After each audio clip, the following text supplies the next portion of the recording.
Hingga Minggu sore, 2 orang positif COVID-19, 1 diantaranya meninggal dunia dan 48 PDP di Sumatera Utara. Penyemprotan cairan disinfektan dilakukan di sejumlah daerah di Sumatera Utara.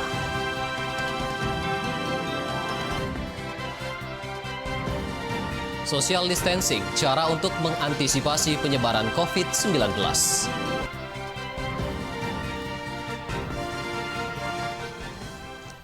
Halo pemirsa, senang sekali kami dapat kembali hadir di hadapan Anda dalam program Wajah Sumut edisi Senin 23 Maret 2020. Selain 3 berita utama tadi, kami juga telah menyiapkan informasi menarik lainnya selama 30 menit ke depan.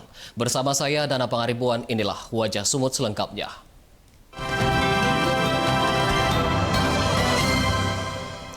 Pasien positif COVID-19 di Sumatera Utara hingga Minggu 22 Maret 2020 pukul 17 waktu Indonesia Barat berjumlah 2 orang. Salah satunya telah meninggal, 48 PDP dan 496 orang dalam pemantauan. PDP yang dirawat saat ini sejumlah 48 orang. PDP yang sudah... Hal tersebut berdasarkan informasi yang disampaikan oleh Bidang Media dan Sosialisasi Gugus Tugas dan Penanganan COVID-19 Sumatera Utara, Gelora Viva Sinulinga. Melalui konferensi pers yang dilaksanakan pada Minggu 22 Maret hingga pukul 17 waktu Indonesia Barat, 2 orang positif COVID-19, 1 diantaranya telah meninggal dan 1 lagi dirawat di RSUP Haji Adam Malik Medan. Sedangkan 3 PDP sudah pulang ke rumah karena dinyatakan negatif. PDP yang saat ini masih dirawat berjumlah 48 orang dan 496 orang dalam pemantauan yang telah melapor. Hari ini berjumlah 496. Saat ini terjadi kenaikan jumlah PDP yang dirawat saat ini sejumlah 48 orang. PDP yang sudah pulang negatif itu 3 orang. COVID-19 yang positif 2 orang, 1 orang meninggal dunia, dan 1 orang masih dalam perawatan. ODP yang melapor 496 orang. Hal ini mengalami kenaikan sebanyak 31,8% dari... Wali Kota Binjai Muhammad Idaham menyampaikan 1 warga di Binjai dinyatakan positif terjangkit COVID-19 dan 2 anggota keluarganya masuk dalam pemantauan selama 14 hari ke depan. Pemerintah Kota Binjai telah melakukan penyemprotan desinfektan di kawasan rumah pasien dan lingkungan sekitar. Selain itu, posko darurat didirikan di kantor Dinas Kesehatan Kota Binjai, dilengkapi ambulans untuk pencegahan dan penanganan COVID-19. Wali Kota Binjai Muhammad Idaham menjelaskan mengenai warga yang positif terjangkit COVID-19 sepulang dari Yerusalem dan mengalami demam. Kemudian warga tersebut memeriksakan diri ke Rumah Sakit Umum Dr. Julham Binjai dan dirujuk ke RSUP Haji Adam Malik Medan, dan warga berjenis kelamin wanita tersebut dinyatakan positif terjangkit COVID-19, sedangkan suami beserta anaknya masuk dalam pemantauan selama 14 hari.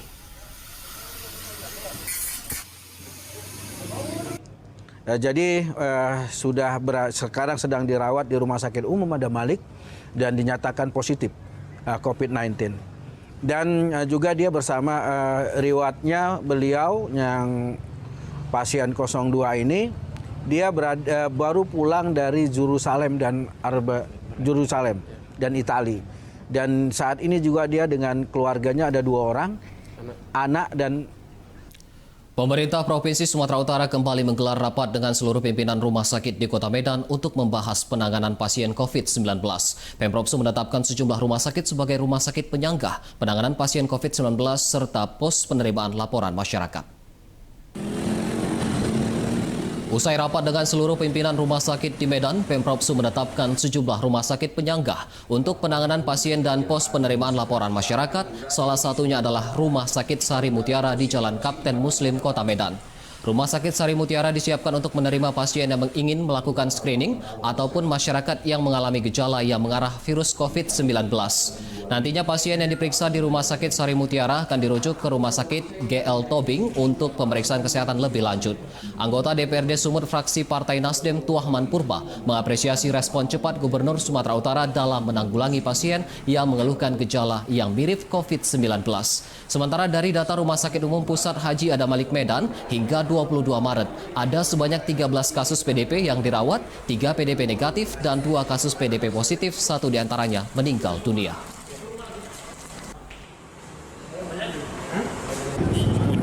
keluhan, merasa dia batuk, flu, sesak napas, ini adalah salah satu tempat pos evakuasi mereka berobat, mengecek kesehatannya, selanjutnya akan dikirim ke daerah Tobing. Di situ akan lebih di. Pemerintah Kota Binjai menyiapkan lokasi karantina untuk mengantisipasi penyebaran COVID-19. Rumah sakit umum juga digunakan jika sewaktu-waktu dibutuhkan. Lokasi karantina yang disiapkan Pemko Binjai berada di Jalan Pecomuna, Kecamatan Binjai Timur. Sebelumnya lokasi ini merupakan lokasi pelaksanaan MTQ tingkat Kota Binjai. Di tempat ini kini terdapat 100 tempat tidur pasien dan telah ditempatkan petugas dari BPBD Kota Binjai untuk melayani warga. Wali Kota Binjai Muhammad Idaham mengatakan pemerintah Kota Binjai telah melakukan penyemprotan di sejumlah lokasi perkantoran dan sekolah dengan cairan desinfektan. Pemerintah juga melakukan penyemprotan di jalanan inti Kota Binjai serta lingkungan sekitar rumah warga. Sementara Rumah Sakit Umum Zulham juga telah disiagakan untuk mengantisipasi jika ada pasien suspek COVID-19.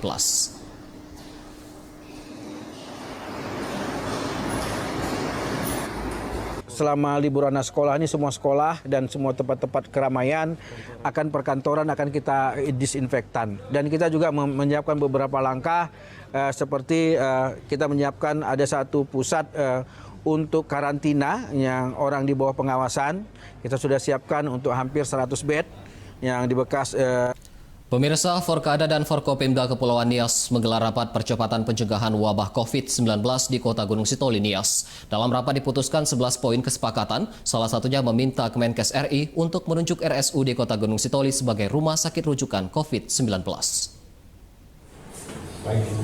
Rapat percepatan pencegahan wabah COVID-19 digelar Forum Kepala Daerah atau Forkoda dan Forum Koordinasi Daerah atau Forkopimda di Kota Gunung Sitoli, Nias pada Kamis lalu, di mana dalam hasil rapat diputuskan 11 poin kesepakatan. Salah satunya meminta Kementerian Kesehatan Republik Indonesia untuk menjadikan RSUD Kota Gunung Sitoli sebagai rumah sakit rujukan penanganan COVID-19. Hal tersebut dilakukan karena letak Kepulauan Nias yang berada di luar Sumatera Utara. Selain itu, Forkoda dan Forkopimda juga memutuskan berbagai kesepakatan lain, diantaranya yakni meningkatkan penjagaan kesehatan dengan menempatkan petugas medis yang siaga di Bandar Udara Binaka Gunung Sitoli dan Pelabuhan Angin Gunung Sitoli. Mereka juga sepakat membentuk gugus terpadu, pembatasan perjalanan dinas ASN dan DPRD, pembatasan rapat, ketetapan ibadah dilakukan di rumah, serta menunda perayaan hari besar keagamaan dan menanggung biaya pasien yang positif COVID-19. Sebelumnya, Forkoda dan Forkopimda Nias telah menetapkan surat edaran di seluruh sekolah untuk belajar mengajar dari rumah sejak 18 hingga 3 April mendatang. Karena kita sudah tahu bahwa kesiapan daerah kita masih belum siap seandainya ada yang terpapar virus COVID-19 ini. Dan ini secepatnya kita. Pemirsa, sejenak akan hadir informasi mengenai penyemprotan cairan desinfektan dilakukan di sejumlah daerah di Sumatera Utara. Tetaplah bersama kami.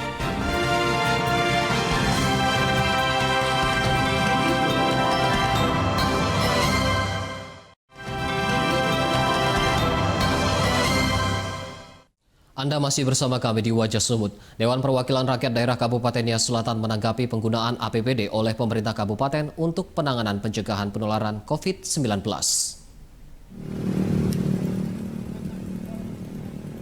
Hal tersebut ditegaskan Ketua DPRD Kabupaten Nias Selatan, Elisati Halawa, di gedung DPRD.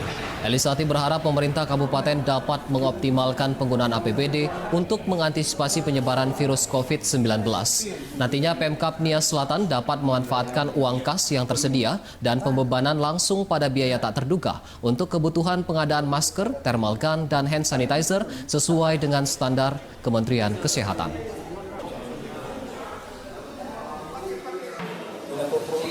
Alat-alat pendeteksian, kedua upaya-upaya pencegahan, ketiga adalah bila ada yang sudah terinfeksi maka soal pengobatannya ini kita dukung sepenuhnya, terutama dalam hal penganggaran.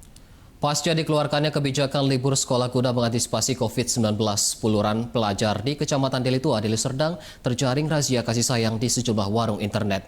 Para pelajar yang terjaring razia selanjutnya dibawa ke kantor camat untuk pembinaan.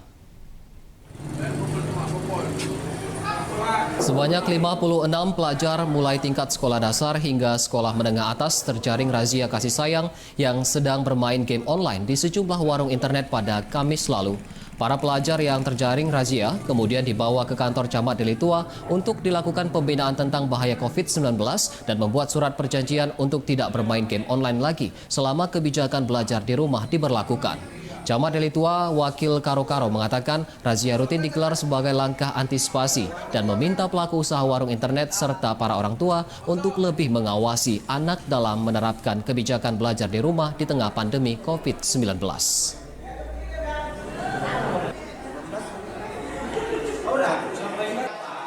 Ini yang terjaring, yang kita bawa ke kecamatan sekitar 56 orang siswa-siswi, ini mulai dari SD, SMP, SMA gitu. Ada diberikan sanksi Pak? Seperti apa?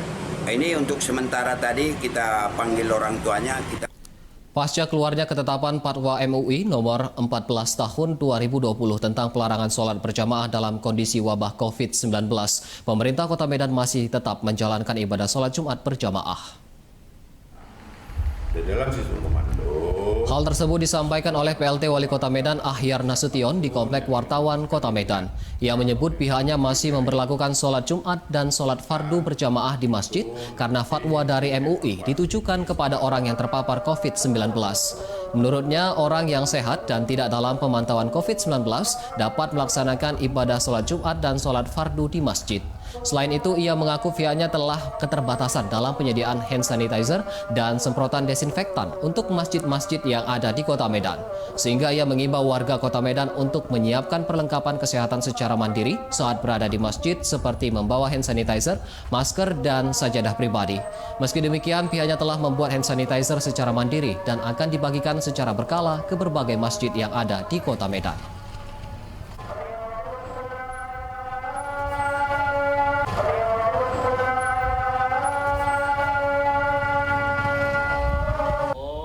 Bagi yang tidak terpapar, tetap melaksanakan ibadah sholat Jumat maupun ibadah-ibadah lain di tempat ibadah.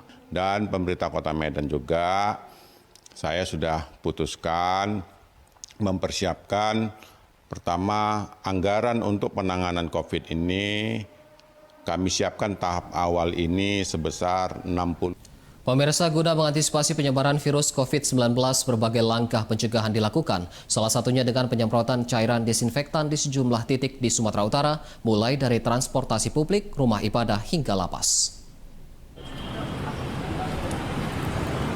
Penyemprotan desinfektan dilakukan di salah satu masjid di Kota Medan, yakni Masjid Raya Al-Mashhun, guna mengantisipasi penyebaran COVID-19. Petugas menyemprotkan cairan desinfektan ke seluruh komplek masjid mulai dari luar hingga bagian dalam masjid. Penyemprotan dilakukan mengingat Masjid Raya Al-Mashhun merupakan masjid yang menjadi objek wisata religi yang banyak dikunjungi wisatawan lokal maupun mancanegara.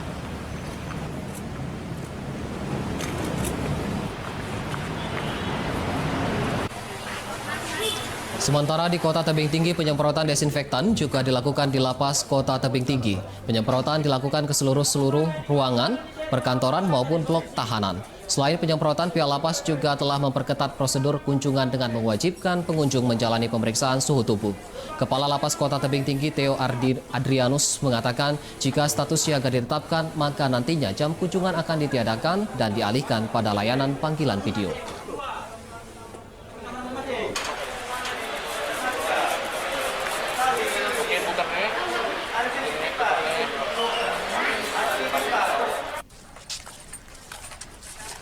Tidak hanya di rumah ibadah dan lapas, penyemprotan juga dilakukan Dinas Perhubungan Kabupaten Toba ke setiap kapal yang sandar di Pelabuhan Baligi, Kabupaten Toba. Puluhan kapal bermotor dilakukan penyemprotan baik pada badan kapal dan ruang di dalam kapal.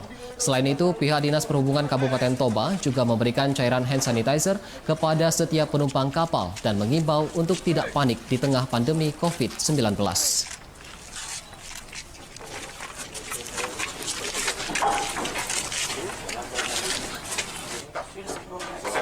Ya, jadi sebenarnya rencana kita juga sebenarnya bukan hanya Pelabuhan Beligeni.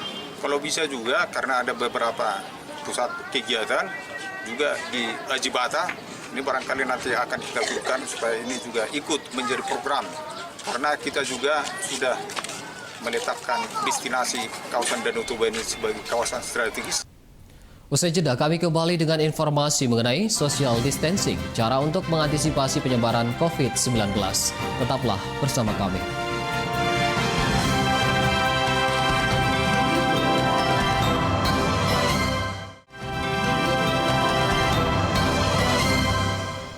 Kembali lagi di Wajah Sumut, guna menjaga daya tahan tubuh terhadap COVID-19, pemerintah Kabupaten Pakpak Barat menyarankan warganya menjaga kesehatan dengan mengkonsumsi olahan berbahan gambir. Gambir yang menjadi produk pertanian Pakpak Barat diketahui mengandung zat antioksidan katesin yang berfungsi meningkatkan kekebalan tubuh. Hal tersebut disampaikan Direktur RSUD Salak Kabupaten Pakpak Barat Dr. Elisa Barus yang menyarankan untuk mengkonsumsi produk olahan berbahan gambir baik teh herbal maupun jamu. Menurut Dr. Elisa Barus, gambir diketahui memiliki zat antioksidan katesin yang mampu meningkatkan kekebalan tubuh sehingga bermanfaat untuk menjaga kesehatan di tengah pandemi COVID-19. Untuk mendapatkan produk gambir tidaklah sulit di wilayah Pakpak Barat, mengingat gambir merupakan komoditi pertanian yang banyak ditanami warga. Selain itu, gambir Pakpak Barat tidak hanya dijual sebagai bahan baku keluar daerah, namun juga telah diproduksi masyarakat dalam olahan teh herbal maupun jamu.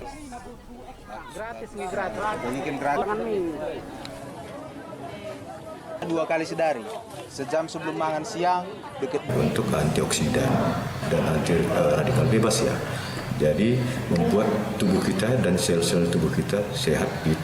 Ya, sehingga secara tidak langsung meningkatkan imunitas, kekebalan tubuh. Oleh karena itu, ya, tidak rentan terhadap suatu penyakit. Makanya, kalau menurut saya, saran saya sebaiknya kita konsumsi gambir. Kita beralih ke berita lain. Petugas gabungan dari Polres Tanjung Balai dan Lembaga Pemasyarakatan berhasil menangkap kembali 3 tahanan yang sempat kabur dari Lapas Tanjung Balai Asahan pada Minggu dini hari. Udah jangan dimukul lagi. 3 tahanan yang kabur berinisial MZF, MSN, dan MSP akhirnya ditangkap di hutan di Desa Sejawi-Jawi, Kecamatan Sekepayang, Kabupaten Asahan. Ketiganya merupakan tersangka kasus narkoba dengan kepemilikan 2 kg sabu jaringan Indonesia-Malaysia. Mereka titipan Polres Tanjung Balai dan melarikan diri dengan cara melompati tembok pembatas lapas. Dan dari keterangan tahanan, mereka sudah merencanakan untuk kabur selama 1 minggu dengan bantuan orang dalam. Kini ketiga tahanan dibawa ke Polres Tanjung Balai untuk menjalani pemeriksaan dan polisi masih mendalami apakah ada bantuan orang dalam saat ketiganya kabur. Sudah berapa hari kalian rencanakan mau melarikan diri ini? Sekitar 6 hari, Pak. Biasanya kurang lebih jam 3:30 tadi pagi, ada 3 orang tahanan dari Polres Kota Tanjung Balai melarikan diri dari Lapas Tanjung Balai. Berkat kerjasama dari Bapak Polres Tanjung Balai dan seluruh masyarakat, alhamdulillah ketiga yang mencoba melarikan. Satreskrim Polres Batubara menangkap 2 orang tersangka komplotan perampok bersenjata kapak. 1 tersangka terpaksa ditembak karena melawan saat akan ditangkap. Kedua tersangka yaitu SI dan SL ditangkap di Desa Beringin, Deli Serdang setelah buron selama 3 pekan. SI yang merupakan tersangka utama ditembak di bagian kaki karena melawan petugas. Peristiwa perampokan terjadi pada akhir Februari lalu terhadap korban Musinem berusia 79 tahun yang tinggal seorang diri di rumahnya di Desa Simodong, Kecamatan Sesuka. Saat melancarkan aksinya, tersangka SI mengancam korban menggunakan sebilah kapak agar korban tidak berteriak dan membawa kabur uang tunai senilai 25 juta rupiah beserta emas senilai 15 juta rupiah. Sementara itu tersangka SL berperan sebagai penjual hasil rampokan. Kapolres Batubara AKBP Ikhwan Lupis mengatakan uang hasil rampokan telah digunakan untuk foya-foya dan dibelikan sepeda motor. Kedua tersangka dijerat dengan pasal 365 KUHP dengan ancaman hukuman di atas 5 tahun penjara.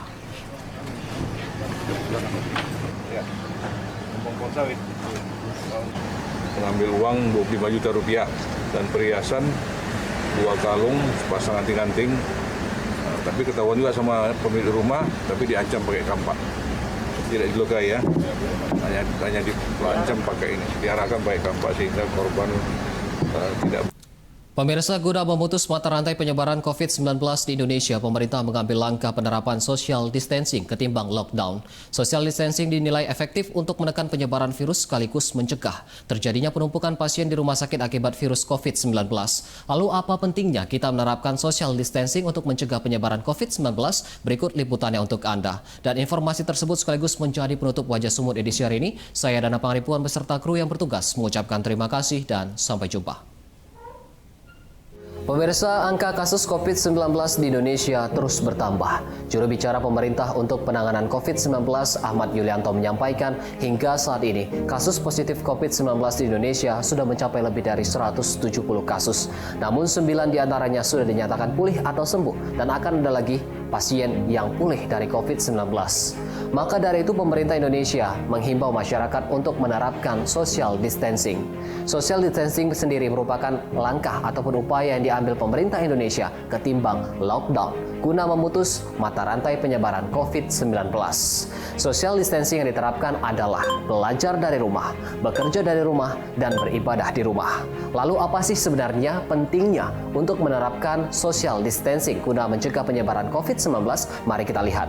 Pertama, social distancing membatasi kita untuk melakukan interaksi dengan warga lainnya atau dengan masyarakat lainnya. Dalam hal ini kaitannya adalah kontak langsung, sehingga resiko kita tertular ataupun menularkan virus kepada orang lain lebih sedikit.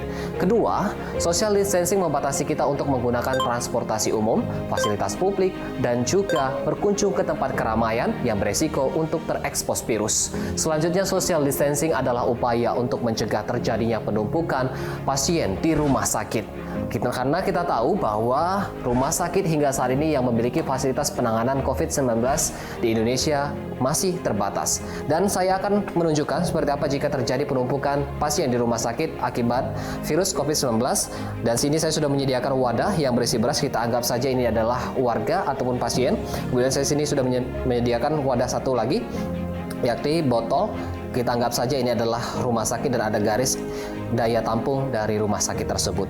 Dan jika kita menerapkan social distancing tadi, maka akan ada memang warga yang terjangkit virus COVID-19. Namun jika perlahan-lahan kita menerapkan social distancing ini sendiri, warga yang terjangkit virus COVID-19 sendiri akan jumlahnya lebih sedikit seperti ini. Maka pasien yang masuk ke rumah sakit akan memberikan kesempatan kepada pasien yang sudah dirawat di rumah sakit untuk keluar rumah sakit ataupun sembuh dari COVID-19. Namun jika kita tidak menerapkan social distancing, maka yang akan terjadi adalah jumlah warga yang terjangkit virus COVID-19 akan lebih banyak. Dan jika bersama-sama pasien masuk rumah sakit akan terjadi penumpukan. Saya akan memperlihatkannya. Seperti ini. Akan terjadi penumpukan sehingga melebihi kapasitas dari rumah sakit tersebut.